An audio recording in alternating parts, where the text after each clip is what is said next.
Hey everybody. Today I don't even know how to classify this. If I classify it as climbing or diving or cave diving, it's all in one. Pretty cool experience. But you gotta go to Brazil to do it. I'm not aware of any other place where you can actually do something like it. I'll describe my half a day in the Abyss. It's called Anhumas Anhumas, or Abismo in Portuguese, Anhumas.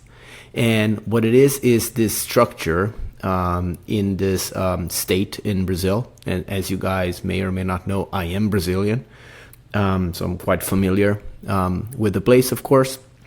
And it's a state called Mato Grosso do Sul, to be more specific. And it's about, a few hours flight from São Paulo.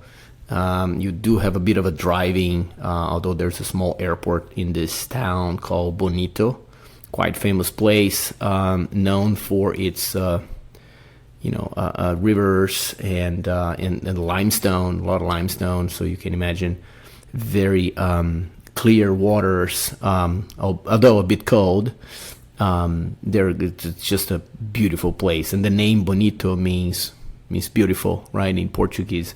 So there you go. Small town, very cute, nice places to eat, good infrastructure, quite remote. Again, they have a small airport, but you can typically fly from São Paulo to the capital of the state called Mato Grosso do Sul, called Campo Grande.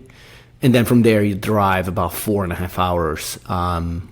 Roads are, the highways are okay, for Brazilian standards, of course. So once you get there, right, this abyss is actually, I would say 30 minutes from the town of Bonito. And it was discovered, I think, if I recall, about 60 years ago, when the farmers were kind of expecting their crop, and they found this huge hole in the ground.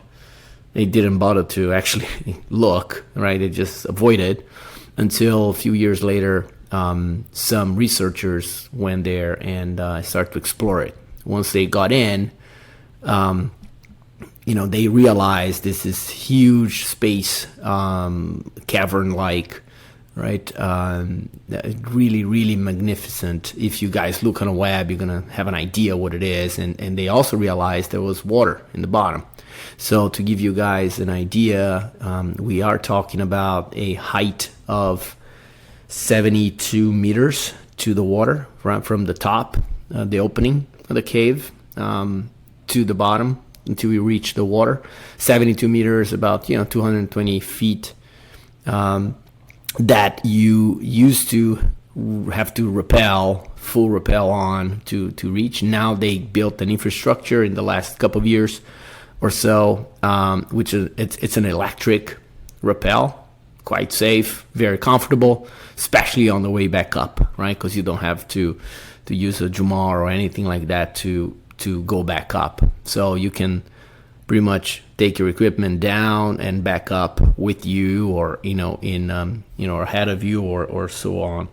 And I'm talking about your equipment. I'm talking about your diving equipment, because once you get there to the bottom, what happens is you have another about 80 meters in depth, right, of this very nice, I would say, lake.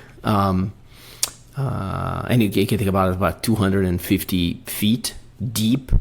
Of course, normally you shouldn't reach there without technical equipment, but there is still within, I would say, 40 meters, around 120 feet depth of water that you can do it safely with air. And you can do some cavern diving. It's not quite cave diving in most places. You still have the light. Remember the definition between and the distinction between cavern diving and cave diving, which I explained in my cave diving episode, is the fact that you can still see the light, right? The sunlight is somewhat reaching you. That's a cavern.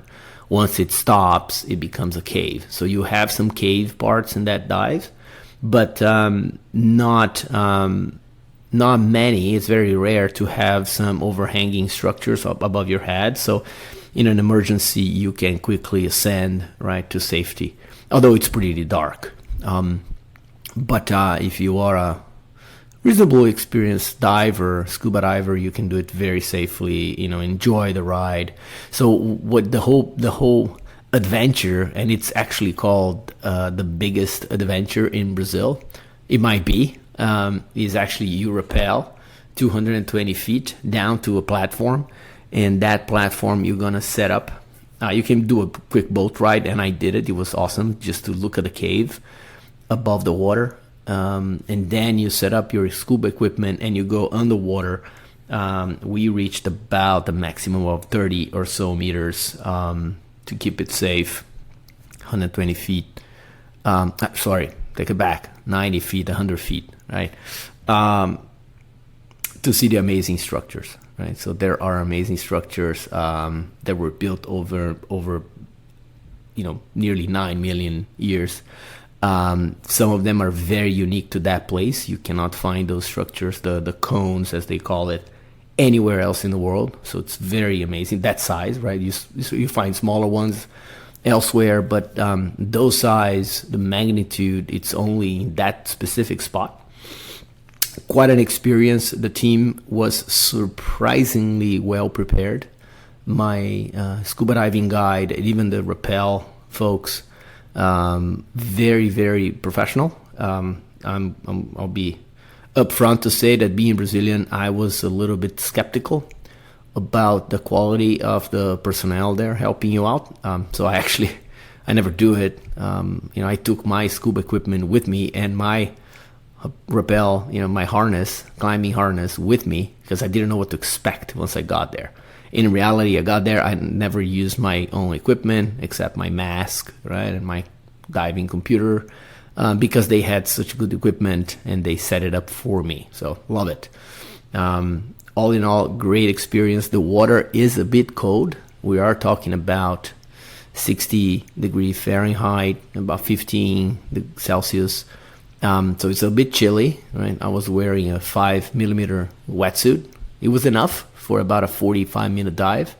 After that, you start getting a little cold. And the water is very constant at that temperature. So don't expect it in summer, winter. It doesn't change much. So it's good because it allows you to actually do the experience and do this little, or the biggest Brazilian adventure pretty much any time of the year.